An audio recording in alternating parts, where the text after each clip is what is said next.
इसको शेयर कर देता हूँ।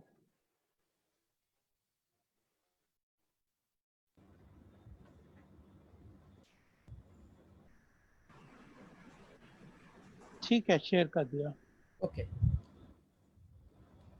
I'll not go into more details of announcements. I'll just touch upon those announcements and we can have question answers that will be more beneficial for all of us. Briefly, I'll just give you what is the thought process within the government on the whole Atmanirbhar Bharat, so that you understand what is the thinking of the government and certain announcement that already is in the public domain.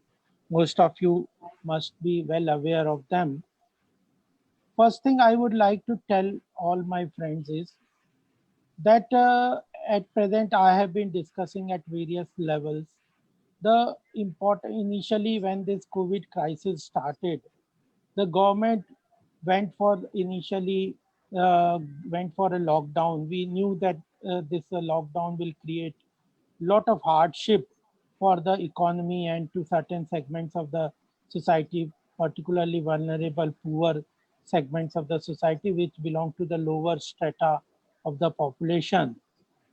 So that still the government opted for this lockdown was because our health infrastructure was very poor. On if you compare the health infrastructure which was there on 25th March and on the 1st June when this lockdown, fourth lockdown was lifted and unlock phase one started from 1st June, you will see there is a marked difference in the health infrastructure in India. And that was must because if the government knew that if the economic activity will continue or will have to open up again, we need a robust health infrastructure.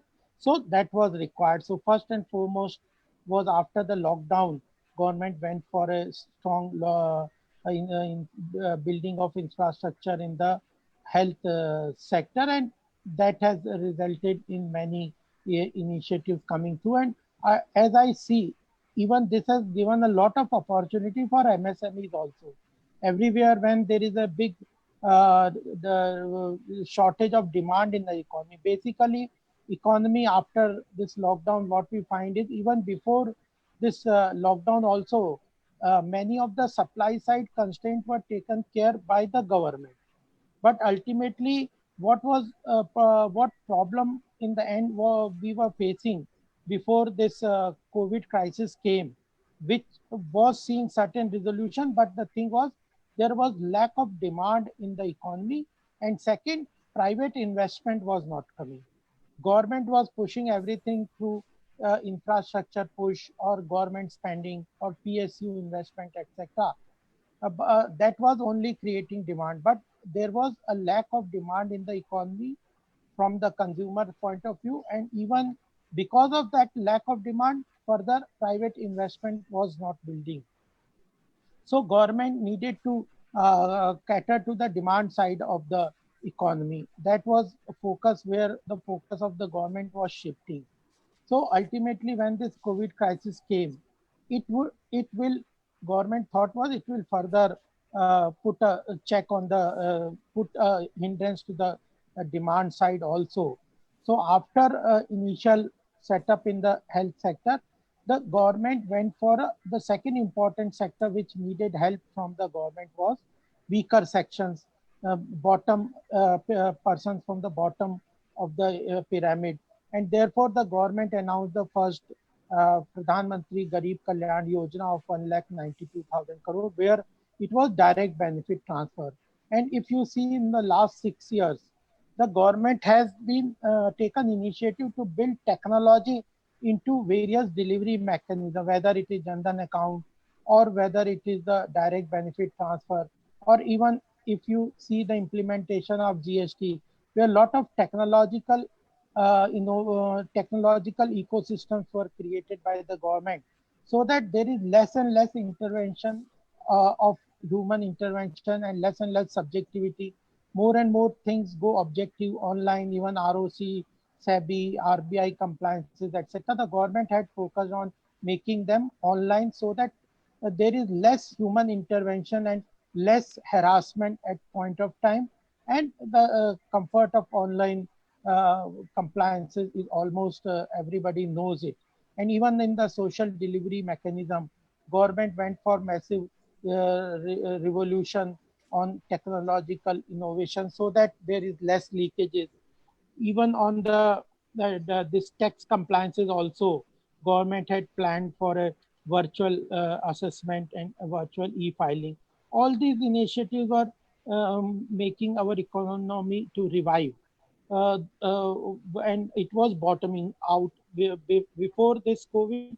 Almost 6 7 quarters the economy was going down. Growth in the economy was going down, but at the last time it was in the first quarter, it was almost picking up and it was bottoming out. So pushing, second priority of the government was to push money into the hands of the poor section, needy people, so that the hardship which was being created by the close down of the economy is reduced, and they get food, shelter, etc. And therefore, all the schemes where direct benefit transfer were given to the needy people through Pradhan Mantri Kisan Samman Nidhi or Manrega or Ujjwala Yojana. Various schemes pushed through, were pushed.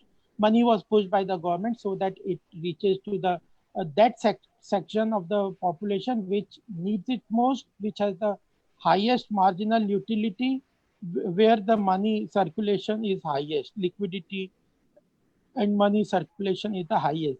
So that was the focus. After that, once those two things were completed on the part of the government, then the focus shifted for third important focus was of the economy.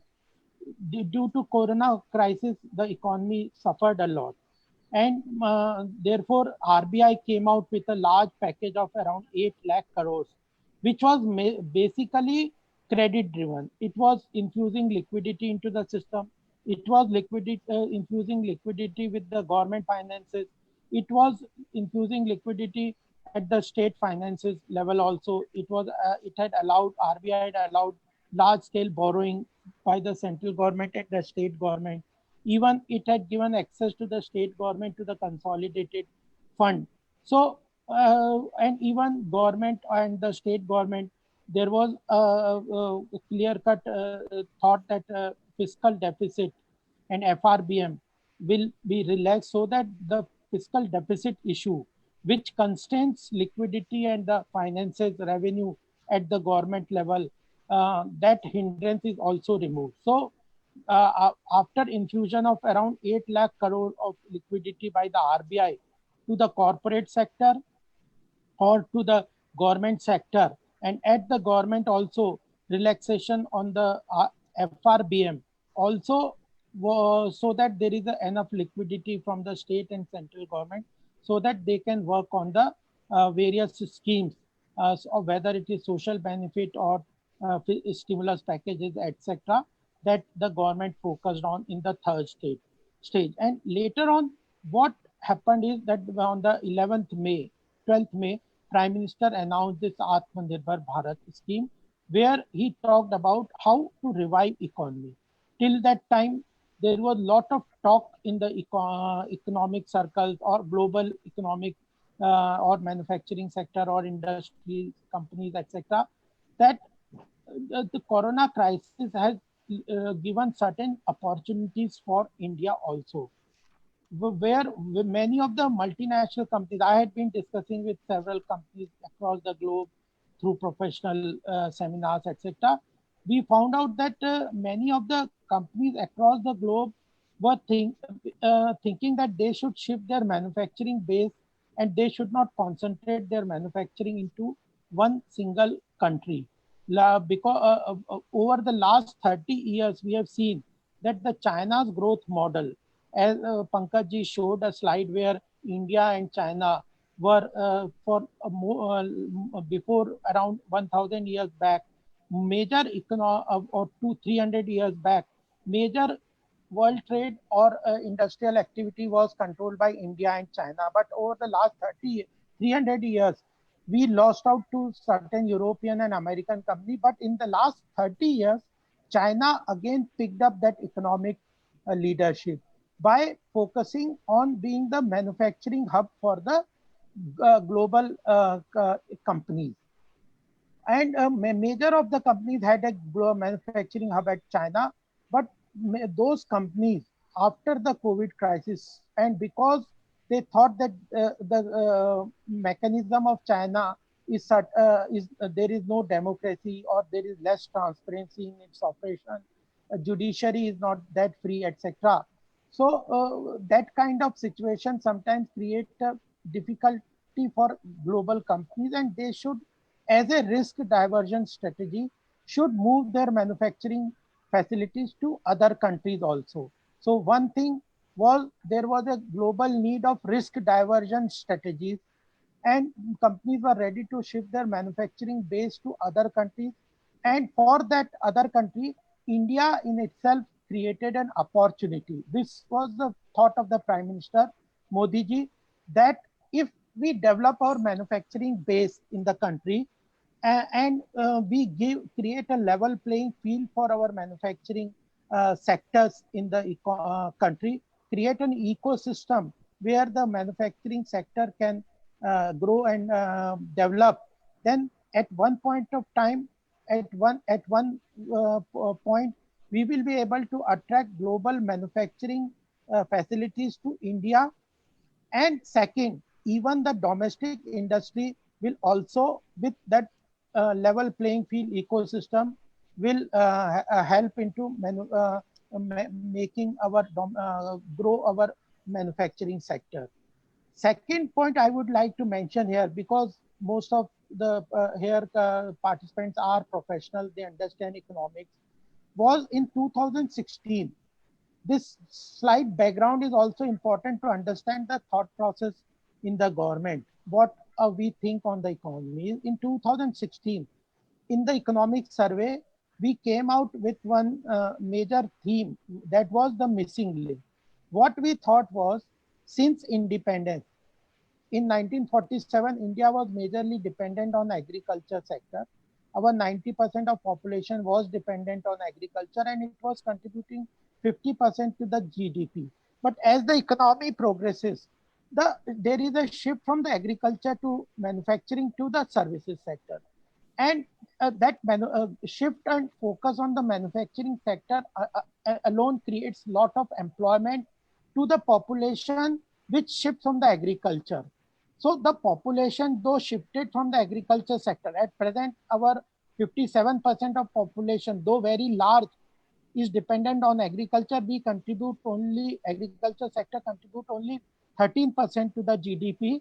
But the manufacturing sector, which should have been focus of the economic policy or government focus, was not there, and we called it as a missing link. We developed our economy into the services sector, and services sector has done good over last some decades, but that does not give lot of opportunity for employment. So manufacturing sector focus has to come down again in the government policy. So and this manufacturing sector, we had targeted that we will increase the contribution of the manufacturing sector from 15% of GDP to 25% over by 2024-22, and that will create a good opportunity. And in that sector also, manufacturing is a large component is there for the MSME sector. And if the manufacturing sector grows, MSME sector will also grow, and the focus also, government also wanted to shift its focus on MSME sector. Therefore, if you see our websites on startup ecosystem, stand up ecosystem, hand holding, the initiative like Atal Tinkering Lab, Atal Innovation Mission, all these Atal incubation centers, these were there to handhold the startups ecosystem, small manufacturing sectors, etc. Whether it is UP, if you I live in Noida, in UP, I am connected with the UP government, many initiatives. So we see that the UP had decided on this one district, one product initiative. Then the central government had came out with this defense corridor, which it had thought that in this defense corridor, we will open up the defense manufacturing for domestic MSME sector. Over the last 5 years, whatever has to be procured in the defense sector, which can be manufactured in India, that will be initiative will be open to the MSME sector, and they will get an assured market for the next 5 years. So defense corridor was there. Even those initiatives of GEM, government e-market procurement, where everybody can participate, and government wanted to procure mostly for our MSME through about 20 lakh crores of annual procurement of various department, PSUs, etc. was to be brought through GEM. Even that bill discounting mechanism of treats. So I just give a background that government was focusing on manufacturing sector, that too for MSME and small sectors. And in that, the government was planning and working on creating a level playing field. The next point that you should all understand why I'm saying this is that I'm very confident that our economy will move have a V-shaped recovery by the next year. There are challenges, but these challenges with the collective will of everybody will convert into opportunities, and it is not the government alone, but we all professionals together, and we all industries, manufacturers, entrepreneurs, or self-employment people, young people, if they are properly skilled, all these initiatives will convert our youth from job seekers to job givers, and manufacturing was to be developed. So the third focus that our government had, which started with our RCEP, was our domestic manufacture had suffered a lot from 2010 when we signed FTA, Free Trade Agreement with ASEAN countries. There was certain shift from China manufacturing earlier also, but that India lost out in competition, and that shift in manufacturing went to Malaysia, Bangladesh, Indonesia, etc. These neighboring ASEAN countries, because we had signed free trade agreement with them, in which import of this custom duty import was allowed with zero custom duty, and our domestic manufacturing ecosystem, whether it was interest rate, whether it was logistic cost, whether it was land cost, whether it was compliances, whether it was contract enforcement, which are basically creates a strong ecosystem for manufacturing sector. We did not focus on them and opened our domestic manufacturing to this zero custom duty import from this FTA, and we lost out on manufacturing. Our manufacturing sector lost out on this. So starting from RCEP, when there was a big pressure on our government, particularly Modi ji from China, to sign this regional comprehensive economic partnership agreement, where 15 countries there will be free trade, and including China, where we were already being having a problem with the dumping of low cost goods. So if that RCEP we had signed, we would have further lost on the manufacturing sector and competitiveness. So our fourth thought was that we have to first make our industry competitive, create level playing field on the manufacturing sector, and the areas which I defined, I pinpointed just now, that interest, logistic costs, etc. There they have to be created a robust mechanism of ecosystem on those areas. Then only we can open our industries to global competition. And as Pankaj also said, that I agree, Prime Minister said that competition is an important part of efficiency. But without level playing field, a competition will only kill our manufacturing sector, and we saw that it happened in from 2010.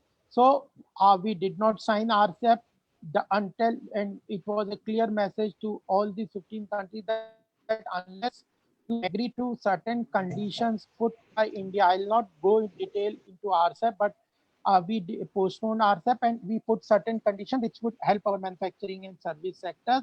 Second, we started renegotiation of FTA with all the 10 ASEAN countries, where there was zero import custom duty, and those kind of things. We stopped this FTA rework was started. And the third was to protect our domestic manufacturing, was that in the budget, almost in 8 categories, around 58 items, the import duty was increased.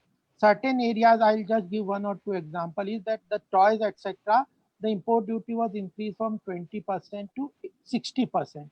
So various import duties were increased. So RCEP was stopped, FTA was reworked, and import duty was increased to protect our domestic manufacturing sector. So these were the initiative where we focused on manufacturing sector. And when the Prime Minister talked about Atmanirbhar Bharat, the focus background was these 4 5 thought processes where the government was working and government was moving in that direction. Even we can talk about the banking sector reforms, recapitalization of banking sector, IBC, NCLT, the recovery mechanism. All these also helped our banks to strengthen. Bank going into this PCA and then coming out of it, so that they can again go for loan. All these things help into further strengthening our financial institutions. So this, under this background, Atmanirbhar Bharat was announced. In this Atmanirbhar Bharat announcement, the Prime Minister said that I pay of our economy. As a professional, we should understand all our further announcement or initiative will focus on these 5 pillars and factors of production.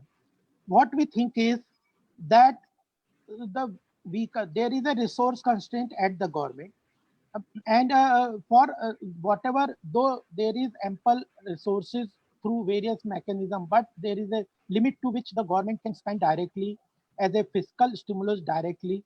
So that whatever resources the government has, it goes to the weaker sections where there is a higher marginal utility of money, where they will spend most of the money and they need that support. The direct benefit transfer, cash transfers, etc., will go to that segment. For the large corporate and large industries, the RBI package of credit stimulus and relaxation into various schemes will help. And for MSME also, these initiatives has been taken with it is credit and other thing. I'll just discuss particularly for MSME. But major economic growth, propellant for economic growth in the future will be these factors of production, which the Prime Minister talked about in his Atmanirbhar Bharat. So when he talked about Atmanirbhar Bharat, he talked about 5 pillars of economic growth in future. That is, he as we should all understand that BJP as such is a believer in right to center economic policy. We believe in market economy. We believe that the market are the best allocator of resources. It is the available, best transparent mechanism through which resources can be natural resources or government resources or national resources can be allocated in a free manner. So market forces determination of natural resources allocation are important. Economy is very important. The first statement the Prime Minister said after taking reins in the second term, that the size of the cake does matter. If there is no economic growth, you cannot distribute money, or you cannot distribute welfare. So clubbing, putting the check on the leakages into the social welfare schemes of the government is one thing, but you need to have a large growth in the economy. We have to increase the size of the economy, and therefore we talked about $5 trillion economy growing to third to become a third largest economy in the world. So economy was the first pillar. Without economic development, growth, and etc., we cannot move ahead. And even at the global arena, only those countries are given importance which have a strong economy. If the if we see US has influence in major world bodies, etc., it is because its economy is strong. So India has to move from emerging economy, developing economy to a developed economy. So economy was the first pillar.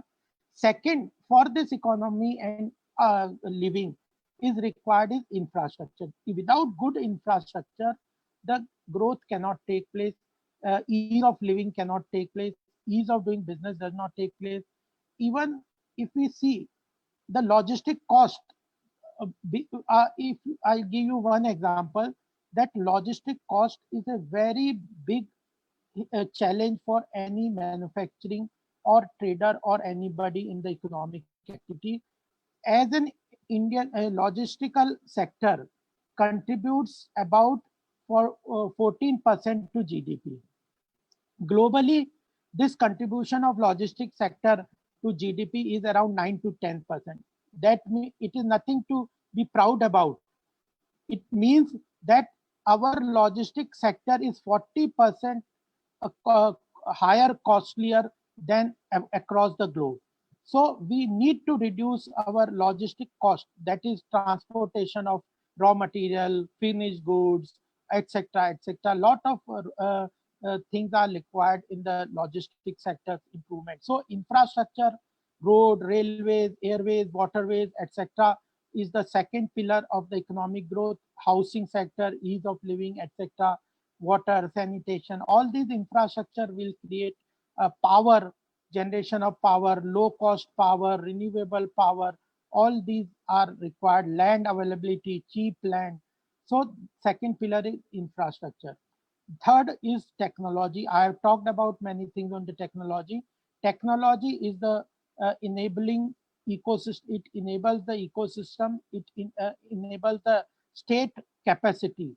We talked about the capacity of the state to deliver many of the schemes. Many of the policies are there in the government, but it is the implementation of the policy which is failing on many uh, uh, area arena. So technology, more and more technology has to be used. We have a 135 crore population, which needs lot of services.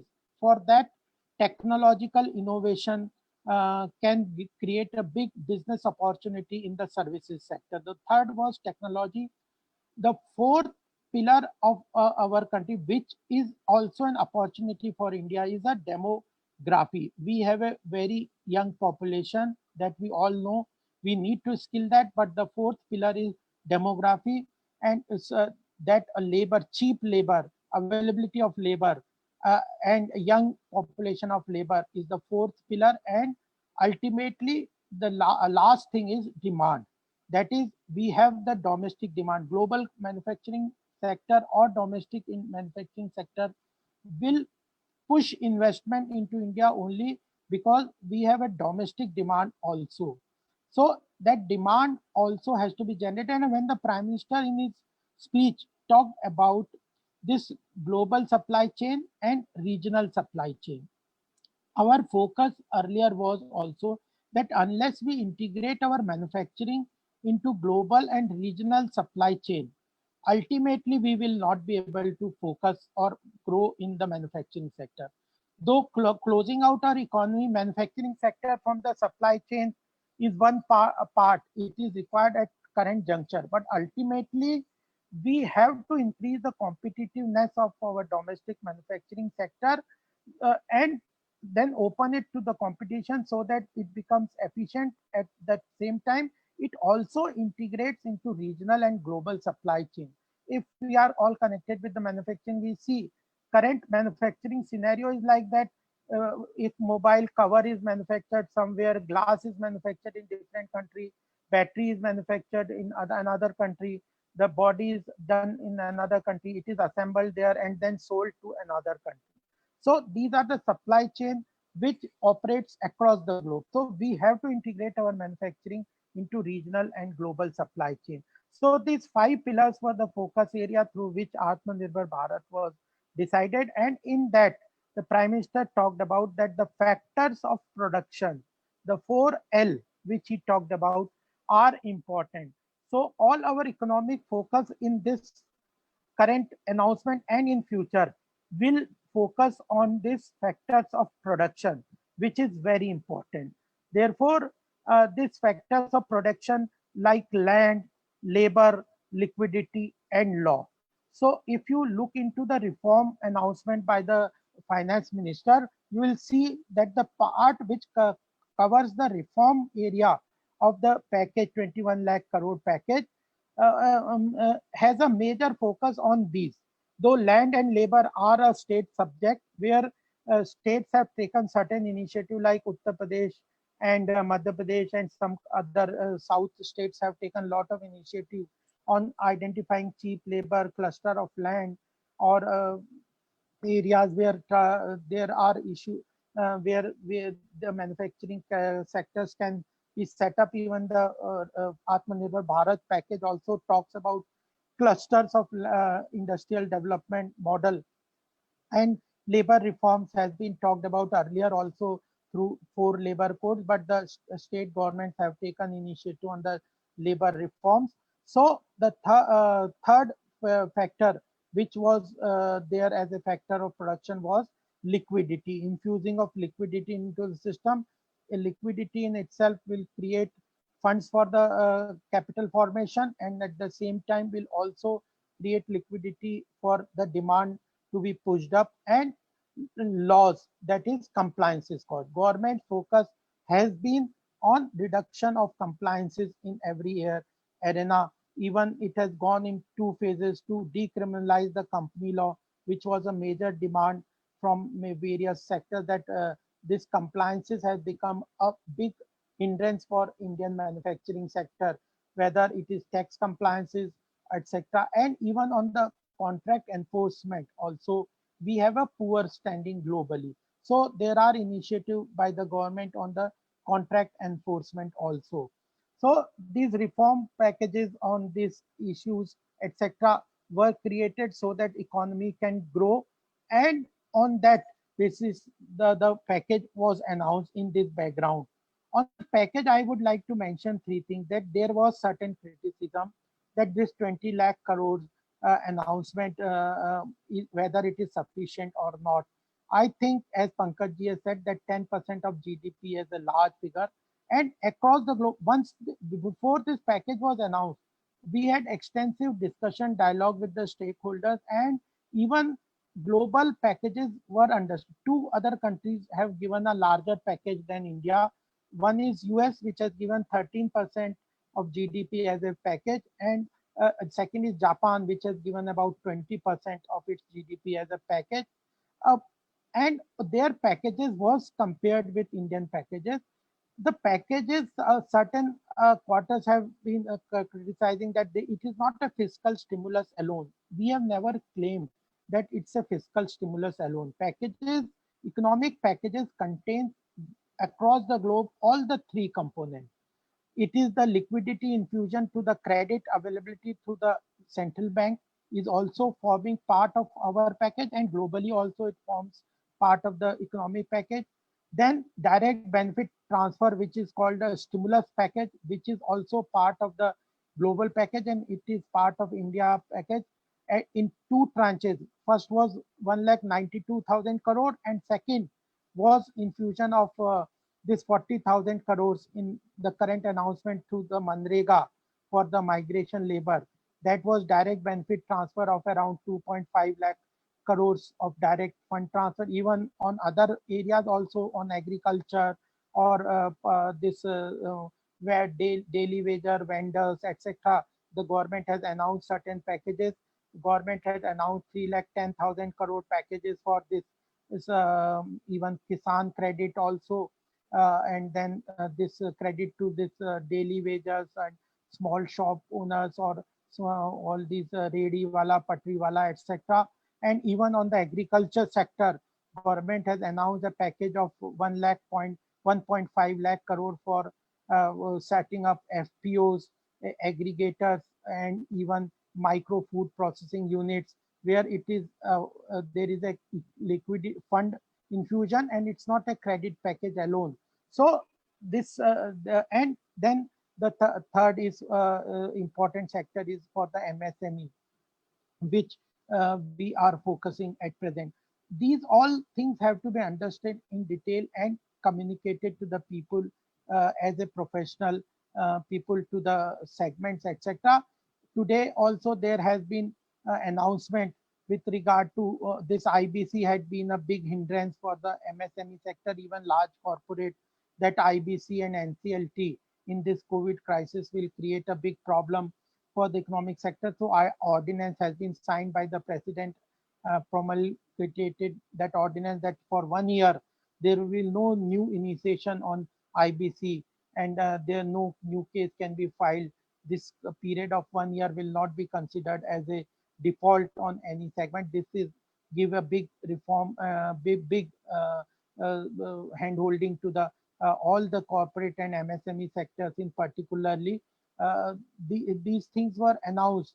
So later on, when this RBI, when I talked about this RBI package, I told that they had announced the 8 lakh crore package, in which there was particular TLTRO, second TLTRO 1 lakh, 1.5 lakh crore. When RBI announced, it was focused on only on MSME and small businesses only. That was released by the RBI for the banking sector to give credit to the small businesses, MSME and NBFC alone. But what we found was the credit was not being, the offtake of credit was not taking place. There were two factors for that. One was there was a risk aversion from the point of the lender. They were not ready to lend to the MSME and NBFC, as they were perceiving it to be a very high risk arena. Though they had sufficient liquidity, RBI was pushing through TLTRO 1 2 to give easy credit to the a financial institution, and reducing repo and reverse repo rate and reverse repo rate, so that we move to they get an availability of funds at a lower interest rate. But still, this small segments, MSME and NBFC, were not getting credit because there was a risk aversion from the lender point of view. And even we found that the borrower were also risk averse, because the ecosystem after 2008, in last 5 years, we through IBC and NCLT and strong recovery mechanism like Benami Property Act, etc., there was a risk aversion from the borrower's point of view. Earlier, they were also thinking that if we enter into any risky business, or there is a risk in the business, we will have to repay at any cost. So there was risk aversion on borrowers' point of view also, and their balance sheet was not strong enough to leverage. This was also an issue. So the first major announcement on an MSME sector by the finance minister, considering that there was a risk aversion on borrower and lenders sort of thing. So the package specifically announced for MSME of about 3 lakh crore. In that, the finance minister announced that the risk, 100% credit risk, is being taken by the central government. So financial institutions now are in a very good position, that they have access to high liquidity, liquid funds at a low cost, and they can lend to MSME, NBFC, etc., uh, uh, where they find a credit guarantee from the central government. So that credit risk aversion issue was taken care of, and therefore the finance minister announced three set of credit availability for the credit and equity availability for the NBFC. One was the 3 lakh crore credit line, where 100% risk credit guarantee was by the central government. Second was 20,000 crores of credit line for stressed asset, those who were already into the IBC or NPA net. For them also, restructuring of loan, etc., can take place. Relaxation on the IBC has taken place. No new case can be taken up during this COVID period. And another 50,000 crore was announced as an equity infusion for this NBFC and for this MSME sector.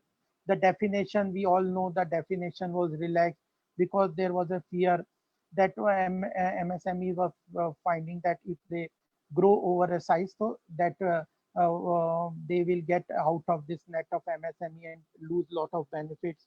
Even the contract enforcement clause was relaxed so that during any contract which was due for any completion will have a relaxation during this period of COVID, and their partial completion of contract was relaxed, that they can get their partial payment for completion of whatever part of contract that they have completed. Even force major clause, one of the major demand was the defining of the force major clause, because the conflict of contract enforcement takes place because during this COVID crisis, many of the projects were not properly being implemented, and people were finding it difficult to implement them. So this corona crisis was defined as a force major clause, which will automatically give relaxation for any contract implementation for the manufacturing sector. Even on the NBFC sector, this two lines of credit, one was 30,000 crores for bond, direct purchase of bond, which will be 100% guaranteed by the central government. And a second, another 45,000 crores line was given on certain relaxation on compliances on TDS, Provident Fund. All these, I think these initiatives you must have read. We can also take up in our question answer center. But our focus is on economic reforms. Whatever issues come up to us that are being resolved and taken care of, the Prime Minister and the Finance Minister has said that these package, whatever has been announced, is not the end in itself. Whenever there is a need for any other stimulus, the government will not hesitate to take up any initiative further. Sectoral, many people ask me that why there is no sectoral specific stimulus package. I think the government, our thought is that when you are announcing for the whole industry as a whole, how every industry part of any segment or any sector is getting benefit out of it. So there is no need for any sectoral specific stimulus package at present point of time. So that is one thought where the whole economy is finding it difficult. So that is one thing that the government thought is in future, wherever there is a need for any package or any stimulus or any support, the government will come out with those. We are continuously working on. And in the last point that I would mention is that for the state government also, though the law in our federal structure, if you see today's many reports, you will find that over the period, more and more funds are being transferred by the center to the state government, and the last mile connectivity for social welfare, etc., is the responsibility in our federal structure constitution to the state government. And major funds are being transferred from the center to the state government for social welfare schemes. And over the 13th, 14th, and 15th Finance Commission, more and more funds are being transferred to the state. The central government, though but it had estimate budget fund is transferred to the state depending upon the revenue collection in direct and indirect tax.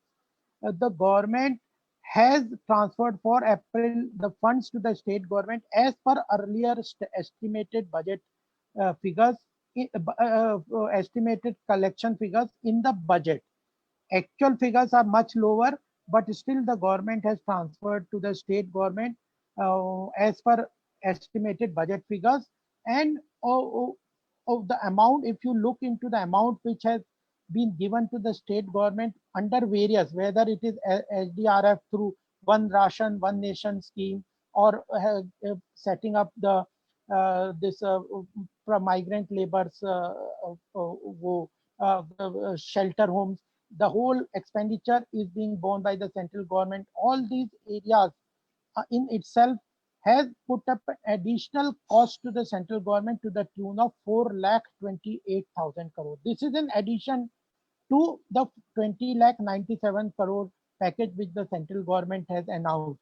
And whatever reform or infrastructure project, etc., I mentioned or anybody has earlier talked about, that expenditure or reform is not included in this package. That is in addition to whatever package has been announced. So this is the whole picture that I wanted to put before you.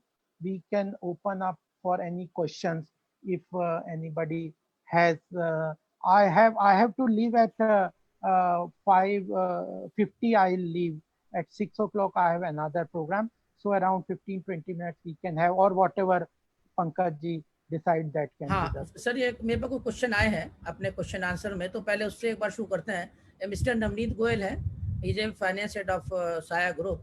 तो इन्होंने कहा है कि जो concession है electricity का SME के लिए, उसको जो है वो कैसे अवेल कर सकते हैं, इसमें क्या है, उसका नोटिफिकेशन है या क्या उसका सपोर्ट है, नहीं इलेक्ट्रिसिटी देखिए, कंसेशन फॉर एमएसएमईज। नहीं वो जो 90,000 करोड़ का जो डिस्कॉम्स के थ्रू है, वह डिस्कॉम्स को दिया हुआ है पैकेज, क्योंकि डिस्कॉम्स के पास बिल रिसीव नहीं हो रहे थे, and those discoms were not having fund to pay to the power generation company.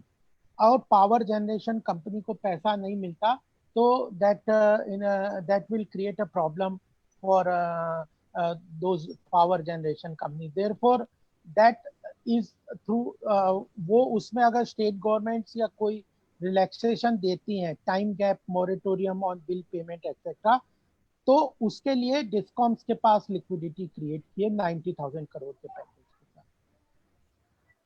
साथ। ये एक मिस्टर नागाराजू हैं, ये आपसे क्वेश्चन पूछना चाह रहे हैं कि जो फूड प्रोसेसिंग इंडस्ट्री है, तो what are the benefits for food processing industries, क्या उसमें कोई कोलेटरल की कोई रिक्वायरमेंट है या नहीं है? नहीं, वो जो 50,000 करोड़ का food processing, micro food processing units के लिए गवर्नमेंट ने अनाउंस किया है, it is not a credit alone, it is a fund sort of thing. It is a subordinate loan through this NABARD and other thing also. And it is also a credit infusion and various, it will be fund the certain infrastructure or anything, all those initiative details will come under the notification, but it is not a credit line. It is a direct subsidy or benefit on the equity or building certain infrastructure, all those things. 50,000 has been allocated for setting up micro food processing units at the farm level, so that there was earlier demand in the budget which we also took up. We had been done lot of active work on the agriculture sector and all those things in the pre-budget consultation, that certain value addition at the farm level should be considered into the agriculture activity alone. If there is a preservation activity or certain packaging activity for the farm produce, etc. So these kind of micro food processing units which can be set at the farm level, this is for assistance of those things. And even this 1 lakh crore and additional fund has been announced for this setting up farmers producer organization. I think these are wonderful opportunities. It is better than setting up cooperatives. Cooperatives have a political connotation, but setting up aggregators, combining the manufacturing or small industries, cottage industries at the agriculture, rural areas, this farmers producer organization and aggregators, etc. Their guidelines have come out, and I can share certain in the detailed presentation. Some the presentations are coming which can help into this.